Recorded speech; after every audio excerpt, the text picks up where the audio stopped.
जय हिंद साथियों, स्वागत है आपका अपने YouTube चैनल ओसी ऑनलाइन क्लासरूम में। आज की इस वीडियो में हम 10वीं क्लास का भूगोल का पहले अध्याय संसाधन एवं विकास का तीसरा और आखिरी पार्ट आपके लिए लेके आए हैं। एग्जाम के दृष्टिकोण से काफी इंपॉर्टेंट है, जैसे कि मृदा का वर्गीकरण। एक नंबर एक क्वेश्चन पूछ लेता है नॉर्मली एग्जामिनर कि जलोढ़ मृदा होती क्या है, काली मृदा के ऊपर एक नंबर क्वेश्चन पूछ लेगा, लाल व पीली मृदा के ऊपर पूछ लेगा, और साथ में लैटेराइट मृदा से कोई एक क्वेश्चन पूछ सकता है। लेकिन जो ज्यादा इंपॉर्टेंट है मृदा अपरदन एवं संरक्षण, बहुत इजी टॉपिक है। तो सबसे पहले हम देखते हैं कि मृदा वर्गीकरण। मृदा क्या होती है? मृदा होता है मिट्टी। अब जो मिट्टी है, जो मृदा, वो अलग अलग टाइप की मृदाएं होती हैं। तो उसी को वर्गीकरण मतलब कि अलग अलग हिस्सों में किस प्रकार से बटी हुई है। तो भारत में अनेक प्रकार के उच्चावच, मतलब कि कहीं ऊंचाई है, कहीं निचाई है, मतलब कि मैदानी भाग, पहाड़ी भाग, ठंडे इलाके, गर्म इलाके, मतलब भारत में अनेक प्रकार के उच्चावच, भू आकृतियां, जैसे कहीं पहाड़ है, पर्वत है, मैदान है, जलवायु कहीं ठंडी कहीं गर्मी, वनस्पतियां पाई जाती है, कहीं पर कटीले वन पाए जाते हैं, कहीं पर सदाबहार वन पाए जाते हैं, कहीं पर वन नहीं पाए जाते, कहीं पर घास पाई जाती है। तो इनके आधार पर विभिन्न प्रकार की सारी चीजें पाई जाती हैं। इस कारण यहाँ अनेक प्रकार की मृदाएं विकसित हुई है। कि भारत में अनेक प्रकार की मृदाओं के विकसित होने के कारण क्या है? उच्चावच, भू आकृतियां, जलवायु, वनस्पतियां पाई जाती हैं अलग अलग प्रकार की। उसी के कारण से यहाँ पे अलग अलग प्रकार की मृदाएं पाई जाती हैं। तो मृदाएं कौन कौन सी हैं? कुछ एक जलोढ़ मृदा। देखो बच्चे लोग, क्या है जलोढ़ मृदा? जलोढ़ मृदा पर आप एक चीज याद रखना, जलोढ़ मृदा मतलब क्या होता है? ये बाढ़ द्वारा लाई गई मृदा, बाढ़ द्वारा बहाकर लाई गई मृदा। ठीक है, इतना याद रखना। जलोढ़ मृदा मतलब जल ओढ़, यानी जल उड़ के आए, किसके द्वारा? बाढ़ के द्वारा। संपूर्ण उत्तर भारत, अगर आप उत्तर भारत की बात करें, जैसे कि अगर आप ये भारत ले लें, ये हमारा भारत है और ये हमारा कश्मीर वाला हिस्सा, तो ये जो उत्तर भारत है, संपूर्ण उत्तर भारत का मैदान जलोढ़ मृदा का बना हुआ है।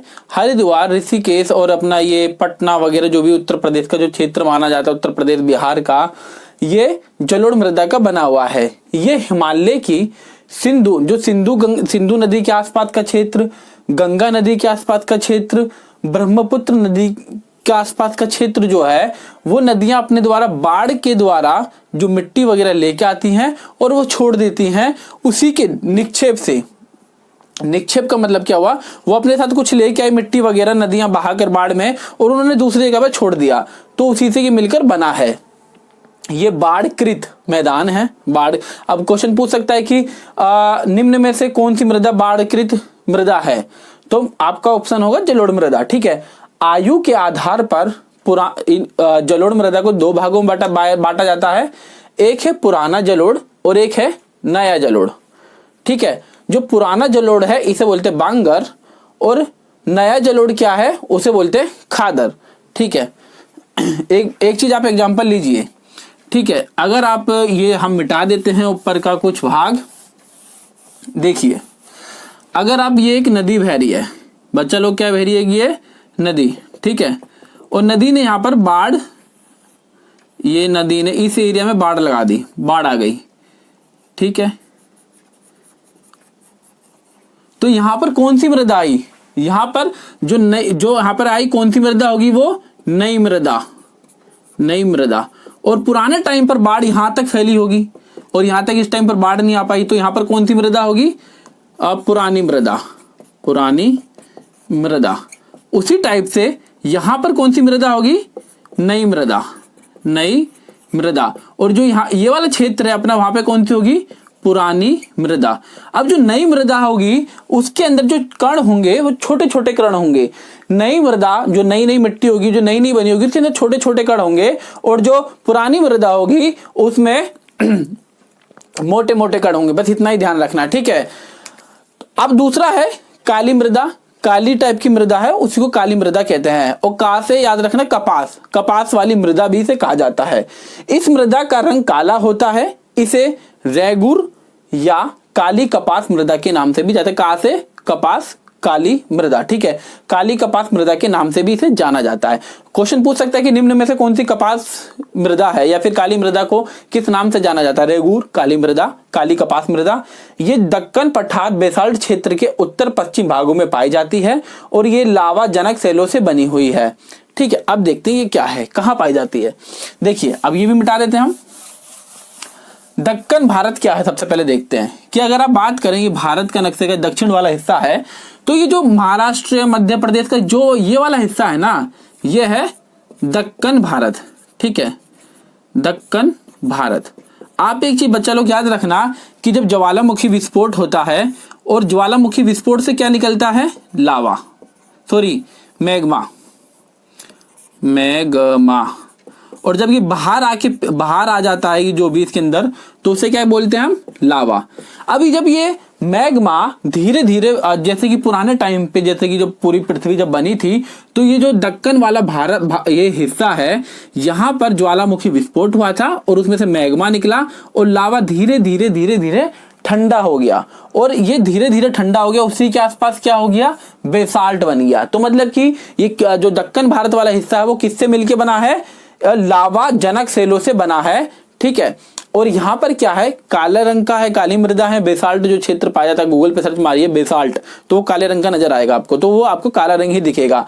महीन कणों से बना होने के कारण नमी धारण करने की क्षमता अत्यधिक होती है। अगर आप एग्जांपल लीजिए इसमें, अगर आप रोड़ी ले रहे हैं, गिट्टी जो गिट्टी खेलते हैं ना बच्चे लोग, वो गिट्टी आप लेते हैं, उसमें पानी डालेंगे, तो जाहिर सी बात है जो काफी सारी गिट्टी ले ली और उसके ऊपर पानी डाल दिया तो सारा पानी नीचे रिस जाएगा, ठीक है। वहीं पर अगर आप मिट्टी लेंगे और मिट्टी के ऊपर पानी डालेंगे, तो थोड़ा जो पानी होगा वो कहाँ सोख लेगी? मिट्टी खुद में सोख लेगी, क्योंकि वो ऊपर से कवर कर लेती है।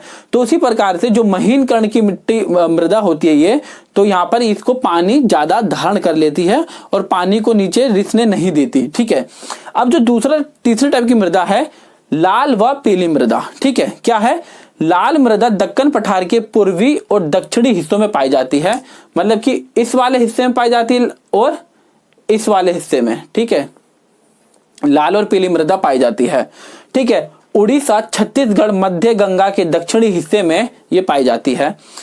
इनका लाल रंग आग्नेय और धातु के कारण होता है। ये किसके इसमें जो लाल रंग क्या होता है इसमें, एक तो ये आग्नेय सेलों से मिलकर बनी है। आग्नेय सेल मतलब कि जैसे कि ये लावा ये निकला, ज्वालामुखी विस्फोट हुआ और लावा निकल के ठंडा हो गया, तो वो जो ठंडा होने के बाद जो चट्टान बनेगी, कठोर पर्वत वगैरह बनेंगे, वो कौन सी सेल होगी बच्चा लोग? सेल मतलब चट्टान, वो होगी आग्नेय सेल। तो ये आग्नेय से मिलकर बनी होती है, इसके अंदर धातु वगैरह पाया जाता है, इसीलिए लाल रंग की पाई जाती है। इसका पीलापन किस लिए होता है? जलायोजन के कारण होता है, क्योंकि इसमें जल धारण करने की क्षमता होती है, ठीक है। अब हम देखते हैं लेटराइट मृदा। कौन सी मृदा? लेटराइट मृदा। लेटराइट ग्रीक भाषा का शब्द है, इसको बोलते हैं ईंट। कई बार पूछ लेगा कि लेटराइट कौन सी भाषा का शब्द है, तो आपको बोलना ग्रीक, इसका मतलब है ईंट। ये ज्यादातर गहरी व अम्लीय होती है, मतलब कि गहरा रंग होता है, अम्लीय प्रकार की ये होती है। अम्लीय मतलब कि जैसे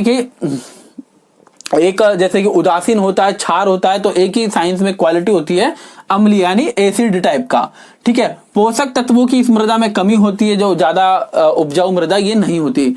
दक्षिण के राज्य, महाराष्ट्र के पश्चिमी घाट क्षेत्र, जैसे कि अगर आप दक्षिण के राज्य लेंगे और महाराष्ट्र जैसे ये पड़ा है, और महाराष्ट्र का ये जो वाला हिस्सा है ये पश्चिमी घाट कहलाता है। क्या कहलाता है? पश्चिमी घाट। इस हिस्से में, दक्षिणी हिस्से में ओडिशा, पश्चिम बंगाल में ये पाई जाती है। अब क्योंकि इसमें पोषक तत्व नहीं होते, वृक्ष वगैरह ज्यादा नहीं होंगे, जब वृक्ष वगैरह ज्यादा नहीं होंगे तो उसकी जो जमीन होगी उसको कोई पेड़ पौधे ज्यादा नहीं जकड़ पाएंगे, तो इसीलिए यहाँ पे भूस्खलन मतलब कि जो जमीन खिसकने की संभावना बहुत ज्यादा होती है। एक टाइप की मृदा है मरुस्थलीय मृदा। मरुस्थल मतलब होता है बच्चा लोग, क्या होता है मरुस्थल मतलब? मरुस्थल, इसका बच्चा लोग होता है रेगिस्तान। और रेगिस्तान में कैसी मृदा होती है? रेतीली मृदा, ठीक है। लाल व भूरे रंग की होती है, रेतीली व लवणीय होती है, क्योंकि रेगिस्तान में कहीं पर बहुत जगहों पर नमक भी पाया जाता है रेतीली जगहों पर, जैसे कि सांभर एक जो झील है राजस्थान में, वहां पर नमक भी पाया जाता है। रेतीली व लवणीय मृदा होती है और ह्यूमस की कमी इसमें पाई जाती है, यानी ये ज्यादा उपजाऊ नहीं होती। एक अन्य प्रकार की मृदा है वन मृदा। वन मृदा मतलब कि जंगल में जो है, जो जंगल के क्षेत्र में जो मृदा पाई जाती है। पहाड़ी व पर्वतीय क्षेत्रों में पाई जाती है, क्योंकि पहाड़ी और पर्वतीय क्षेत्रों में जंगल वगैरह उपलब्ध होते हैं, यहाँ पर्याप्त वर्षा उत्पन्न होती है। देखो पहाड़ी और पर्वतीय क्षेत्रों में तो पाई जाती है, लेकिन वहां पर वर्षा ज्यादा होनी चाहिए, क्योंकि वर्षा होने के कारण पेड़ पौधे के लिए परिस्थिति अनुकूल होगी और वहां पे पेड़ पौधे ज्यादा होंगे, क्योंकि वहां पे पानी की किल्लत नहीं होगी। इसमें अपर्दन अत्यधिक होता है और वह ह्यूमस रहित होती है। ये जैसे अपर्दन क्या होता है कि आप अपर्दन मतलब होता है कटाव। जैसे कि अगर आप देखिए कि ये मृदा है और इसके अंदर कटाव पड़ गया और ये गिरने लगी ऊपर से नंगी, एक प्रकार से मृदा ऊपर से उसके अंदर पेड़ पौधे नहीं है और नंगी होगी तो वो नीचे नीचे गिरने लगेगी, कटने लगेगी। तो वन मृदा में अपर्दन अत्यधिक होता है, और अपर्दन होगा तो इसके अंदर जो पोषक तत्व होंगे, ह्यूमस वगैरह होगा, वो इसमें नहीं रह पाएगा, वो बह के चला जाएगा। अब एक नॉर्मली क्वेश्चन पूछ लेगा एग्जामिनर, मृदा अपर्दन क्या है और उसका संरक्षण, उसका बचाव कैसे किया जा सकता है। देखो बहुत ही ईजी है, मृदा के कटाव व इसके बहाव की प्रक्रिया को मृदा अपर्दन कहते हैं। मतलब कि मृदा कटने बटने लग गई और वो बहने लग गई, हवा में उड़ने लग गई, पानी के माध्यम से जाने लग गई, तो वो क्या कहलाता है, मृदा अपर्दन कहलाता है।